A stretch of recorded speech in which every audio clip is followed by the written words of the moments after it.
Hello guys, in today's video I'm going to talk about how to fix Snapchat AI problem. So the answer is easy, just go to the settings and then scroll down to the apps section and then go to the search and search Snapchat, and next go to the storage, and here you will find this clear cache option. Click on it. Now you can go check it if it worked, and if it didn't you can try to restart your phone or turn the Wi-Fi off and on, or the Bluetooth or the airplane mode.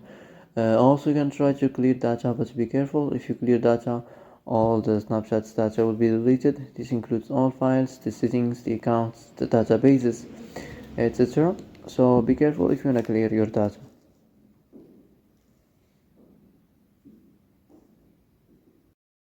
So that's it for today's video. I hope this is the answer you've been looking for. If you like this video, don't forget to like and subscribe, and see you in the next video.